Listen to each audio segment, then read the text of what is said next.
Hello students. तो आज हम लोग बात करने वाले हैं post approval expedited reporting. Right. सो कई बार क्या होता है, ड्रग जब मार्केट में लॉन्च हो जाता है, डॉक्टर प्रिस्क्राइब करना स्टार्ट कर देते हैं, पेशेंट यूज करना स्टार्ट कर देते हैं, उसके बाद भी बहुत सारे एडवर्स इवेंट साइड इफेक्ट देखने को मिल जाता है। राइट। तो उस पे फार्मास्यूटिकल कंपनी जिसने उस ड्रग को बनाया है, उसकी ये जिम्मेदारी होती है कि वह उस ड्रग को फेज 4 में देखते रहे, निगरानी रखे रहे और उससे होने वाली किसी भी इवेंट का जानकारी रेगुलेटरी अथॉरिटी को पहुंचाए। राइट। सो आइए समझने की कोशिश करते हैं under ICS guidelines on the post approval expedited reporting. Right. So it refers to the requirement for pharmaceutical companies to promptly report any adverse events associated with their products to regulatory authorities after the product has been approved for sale। Right. वही phase 4 की बात हो रही है यहाँ पे, है ना। तो यह एक ऐसा रिक्वायरमेंट होता है किसी भी फार्मास्यूटिकल कंपनी का के द्वारा, राइट, को कि वो प्रॉम्प्टली रिपोर्ट करे किसी भी एडवर्स ड्रग इवेंट को जो उनके प्रोडक्ट से रिलेटेड है, उनके प्रोडक्ट के द्वारा हो रहा है किसी रेगुलेटरी अथॉरिटीज को after the product has been approved for sale, और वह मार्केट में आ गया है, फेज 4 के अंडर आ गया है, फेज 3 क्रॉस करने के बाद अप्रूवल उसको मिल चुका है एफडीए के द्वारा या फिर एनी रेगुलेटरी अथॉरिटी के द्वारा। तो कंपनी की रिस्पॉन्सिबिलिटी है कि वो अथॉरिटी को अपडेट करते रहे। एग्जाम्पल के लिए, any industry quickly notify CDSCO, central drug standard control organisation, about any ADR, adverse drug reactions, observed in the patients using their approved drug। ये आता है आपका ICH-E2D, राइट। E2D याद रखना, राइट। इस ये गाइडलाइंस में इसके बारे में कैसे उसको रिपोर्टिंग करना है वो दिया हुआ होता है। ठीक है। तो इसका ऑब्जेक्टिव क्या होता है? It ensures timely identification, assessment of adverse drug reactions associated with the medicinal products after approval। ये पॉइंट याद रखना, आफ्टर अप्रूवल, है ना। कोई भी एडवर्स ड्रग रिएक्शंस होता है तो उसको नोटिफाई करना, उसको आइडेंटिफाई करके बताना, ये है इसका मकसद, objective, intention, M.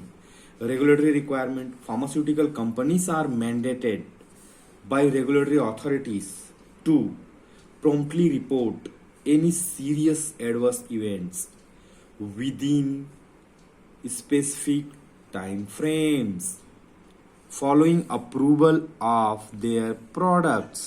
For example, hydropharma any adverse event को वह सीडीएससीओ को रिपोर्ट करेगी, central drug standard control organisation को, राइट। जो उनको पता चला, क्योंकि ये फार्मास्यूटिकल कंपनी को यह अनिवार्य कर दिया गया है रेगुलेटरी अथॉरिटी के द्वारा कि वह तुरंत उस चीज को बताए अगर कोई सीरियस इवेंट हो रहा है, एक स्पेसिफिक टाइम फ्रेम के नहीं। ऐसा नहीं कि आज हुआ है और 1 साल के बाद बता रहे हैं, ऐसा नहीं, राइट। क्योंकि वो अप्रूवल जो है वो कंपनी के प्रोडक्ट को अप्रूवल दिया गया है रेगुलेटरी अथॉरिटी के द्वारा, तो यह कंपनी की रिस्पॉन्सिबिलिटी है इसको इन्फॉर्म करने के लिए। ठीक है। Data collection, post approval expedited reporting involves collecting and analyzing data on adverse drug reactions to assess their severity, potential impact on public health। ठीक है। तो जो डेटा ही है, data is everything, data is going to tell you the entire story, क्या हुआ क्या नहीं।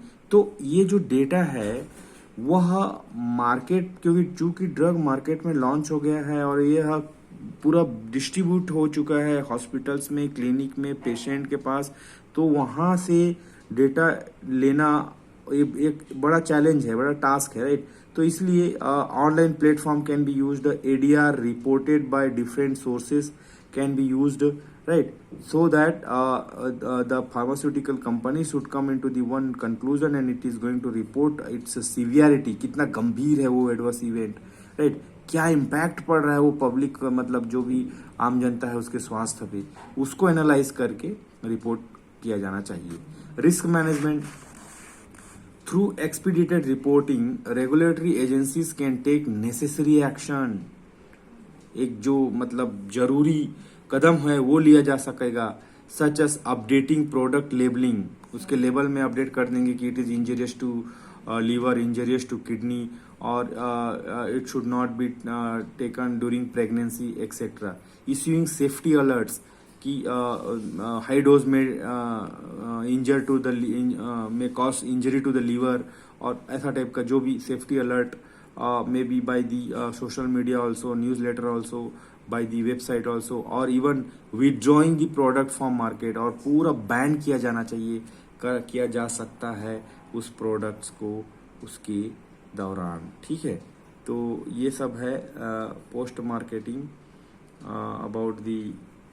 और उसके बाद ये कुछ गाइडलाइंस और भी हैं आईसीएच की जो इसमें आते हैं।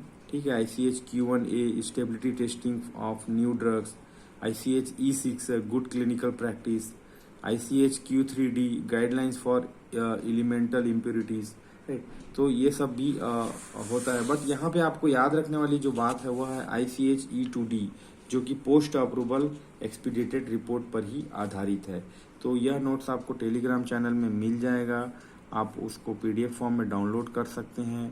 चाहे तो इसी नोट से पढ़ लीजिए या अपना खुद का नोट्स बना लीजिए, लिंक मैं डिस्क्रिप्शन बॉक्स में दे दूंगा। Thank you.